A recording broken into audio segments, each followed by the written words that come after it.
Hello everyone, welcome to my channel Raminder's vlog. कैसे हो आप सब। आज हम वेट लॉस के लिए बहुत ही easy and best technique discuss करने जा रहे हैं, वो है इंटरमिटेंट फास्टिंग।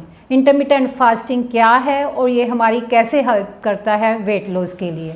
इंटरमिटेंट फास्टिंग एक ऐसी फास्टिंग है जिसमें हम पहले ही डिसाइड कर लेते हैं कि हमने कितने घंटे के लिए, कितने दिन के लिए फास्ट करना है और कितने टाइम के लिए हमने खाना खाना है। सो जो ईटिंग पीरियड है और फास्टिंग पीरियड है, दोनों ही अल्टरनेट बेस पे चलते हैं। ये किसी भी तरह की डाइटिंग नहीं है, इसमें हम फूड पर फोकस नहीं करते भी हमने क्या खाना है। हमने जो फोकस करना है वो है हमारे टाइम पर, हमने कितने टाइम के लिए फास्टिंग करनी है और कितने टाइम के लिए हमने खाना खाना है।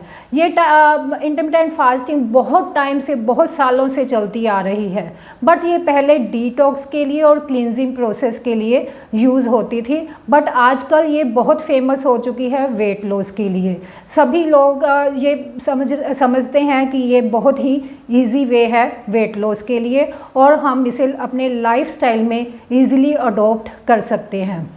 अगर हम क्लींजिंग के लिए, डिटॉक्स के लिए यूज़ करते हैं तो हम फूड पर ज़्यादा ध्यान नहीं देते, सिर्फ टाइम पे ध्यान देते हैं। अगर हम इसे वेट लॉस के लिए यूज़ करना चाहते हैं तो हमारा जो ईटिंग विंडो है उसमें हम मॉडरेट अमाउंट में क्लीन एंड हेल्दी फूड ही खाते हैं। और जो हमारा फास्टिंग पीरियड है उसमें हम black tea, black coffee, water and zero calories beverages ही लेते हैं।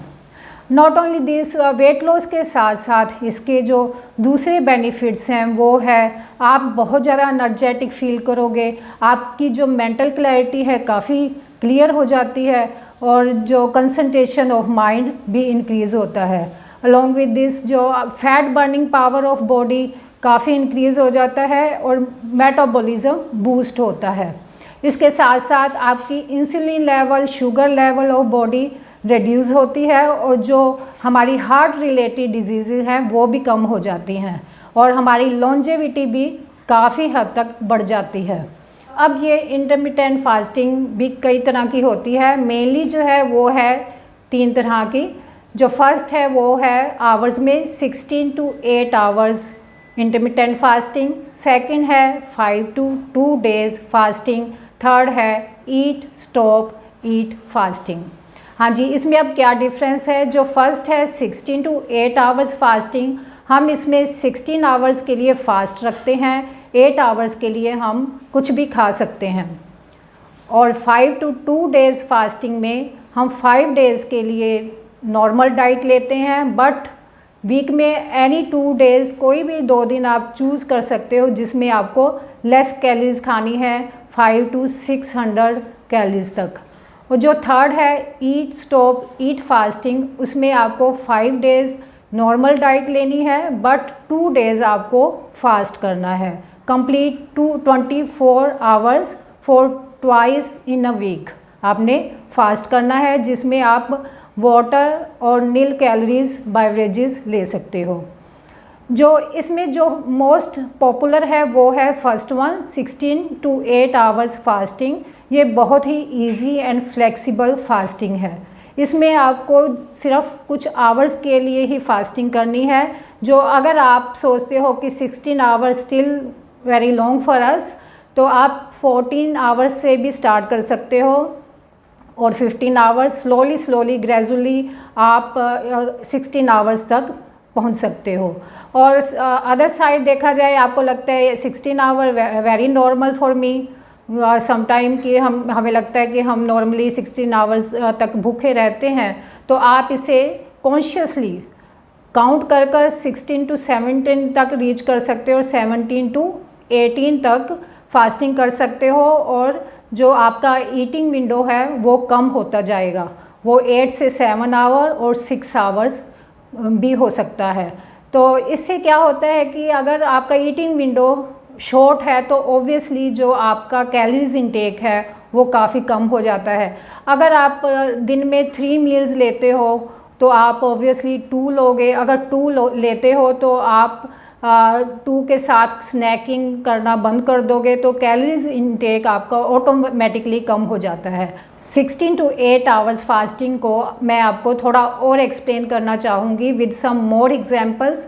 लाइक अगर आपने 7 o'clock एट नाइट आपने डिनर फिनिश कर लिया है तो आप सुबह 11 o'clock लेट ब्रेकफास्ट और ब्रंच ले सकते हो।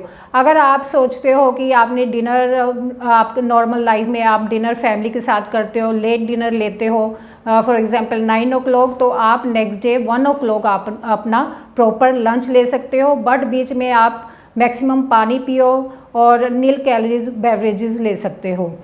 ऑन द अदर साइड अगर आप देखते हो कि नहीं breakfast is must for us, आपने सुबह ब्रेकफास्ट लेना ही है, प्रॉपर ब्रेकफास्ट अर्ली मॉर्निंग, तो आप रात को 6 o'clock से पहले खा लो और आपको 10 o'clock आप ब्रेकफास्ट ले सकते हो, और 5 o'clock अगर डिनर प्रॉपर ले लेते हो तो सुबह आप 9 o'clock ब्रेकफास्ट ले सकते हो। It's all upon accounting your hours of fasting, not the calories. So आपको कैलकुलेशन नहीं रखनी पड़ेगी कि आपने कितनी कैलोरीज खाई, आपको सिर्फ आवर्स की ही कैलकुलेशन करनी है। ओके, ये तो है 16 to 8 आवर्स फास्टिंग। अगर आप सोच रहे हो कि 16 to 8 hours still very easy for us, तो आप जो है नेक्स्ट टाइप है 5 to 2 days फास्टिंग, वो भी कर सकते हो, जिसमें से आप वीक में कोई भी 2 दिन चूज़ कर लो कि आपने लेस कैलोरीज लेनी है और रेस्ट ऑफ द वीक आप फुल नॉर्मल डाइट ले सकते हो। उससे भी वेट लॉस के लिए बहुत हेल्प मिलती है।